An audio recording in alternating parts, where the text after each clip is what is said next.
आदाब नाज़रीन, वक्त की खास खबरों में इस्तकबाल है आपका।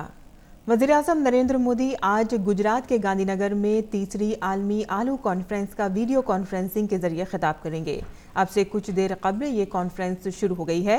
ये 4 रोज़ा कॉन्फ्रेंस सभी हससदारों को आलू के शोबे से मुताल्लिक़ सभी उमूर और मुस्तक़बिल के मंसूबों पर सलाह मशवरा करने के लिए मुश्तरका प्लेटफॉर्म दस्तयाब कराएगी।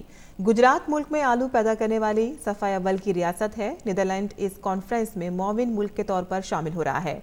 इस कॉन्फ्रेंस के 3 बड़े अज्जा में आलू कॉन्फ्रेंस, ज़राई नुमाइश और आलू के बारे में खेतों का दौरा शामिल है। ये दौरा 31 जनवरी को होगा, जिसमें आलू की जदीद तरीन अक़साम के बारे में जानकारी के अलावा उम्दा खेती के सिलसिले में मालूमात फराहम की जाएंगी। कॉन्फ्रेंस में आलू की खेती, इसके ज़ख़ीरे और तक़सीम के अलावा इसकी बरामदात के बारे में भी तबादला ख्याल किया जाएगा। वहीं वज़ीर-ए-आज़म नरेंद्र मोदी आज नई दिल्ली में एनसीसी कैडेटों की एक रैली में हिस्सा लेंगे। नेशनल कैडेट कोर की रैली में शिरकत के दौरान वज़ीर-ए-आज़म एनसीसी के गार्ड ऑफ ऑनर का मुआयना करेंगे और उनकी परेड देखेंगे। एनसीसी के कैडेट वज़ीर-ए-आज़म के सामने सकाफती प्रोग्राम पेश करने के अलावा फ़नो मौसीक़ी और जुर्रतमंदाना खेलों के शोबे में अपने हुनर का मुज़ाहिरा करेंगे। दिल्ली के करियप्पा परेड ग्राउंड में मुनक़िद होने वाले इस प्रोग्राम के दौरान वज़ीर-ए-आज़म मोदी नुमाया कारकर्दगी का मुज़ाहिरा करने वाले कैडेटों को अवार्ड अता करेंगे और कैडेटों को खिताब भी करेंगे। मरकजी वज़ीर दाखिला अमित शाह की सदारत में वस्ती इलाकाई कौंसिल की 22वीं मीटिंग आज रायपुर में हो रही है। मीटिंग में 4 रियासतों के वज़राए आला शरीक हो रहे हैं। मीटिंग के लिए बैन रियासती 30 नुकात को एजेंडे में शामिल किया गया है। इनमें नक्सलिज्म के साथ दाखिली सिक्योरिटी के मामले पर भी गौर व फिक्र किया जाएगा। इसके साथ ही ग़िज़ाई तहफ़्फ़ुज़, सड़क कनेक्टिविटी, ज़राअत के शोबे में रियासतों से तालमेल और IT के शोबे से मुतालिक सलाह मशवरा किया जा सकता है। चीन में कोरोना वायरस से मरने वालों की तादाद बढ़कर 106 हो गई है। इस वायरस से 3000 से ज़्यादा लोग मुतासिर हुए हैं, जिनमें 41 मामले बैरूने मुल्कों के हैं।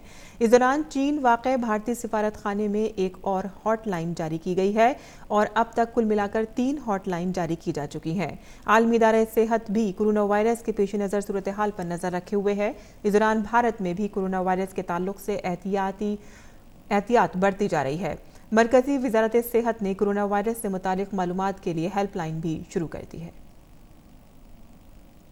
और चीन में कोरोना वायरस के इन्फेक्शन से मरने वालों की तादाद बढ़कर 106 होने के बाद इस बीमारी के मरकज वुहान शहर की सड़कें सुनसान नजर आईं। हुकूमत ने इस वायरस के फैलाव को रोकने की कोशिश के तहत इतवार 26 जनवरी को नए साल की छुट्टी को 3 दिन तक बढ़ाते हुए इसे 2 फरवरी तक कर दिया है।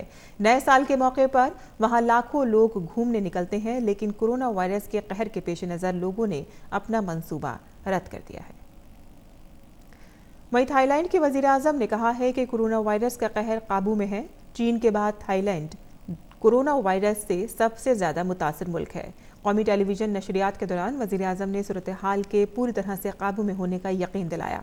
थाईलैंड में अब तक कोरोना वायरस के 8 मामले दर्ज किए जा चुके हैं, जिनमें से 7 वुहान से आए चीनी मुसाफिरों के हैं और 1 थाई खातून है जिन्होंने बीमारी के दौरान वुहान शहर का दौरा किया था। बीमारी से निपटने के लिए वज़ीर सेहत ने ट्रांसपोर्ट और सयाहत की वजारतों के साथ मीटिंग की। वहीं आलमी सेहत तंजीम ने कल कहा है कि सेहत मुलाजमीन का दिफा करना ज़रूरी है, क्योंकि चीन में अब तक कोरोना वायरस की वजह से 106 लोगों की मौत हो गई है।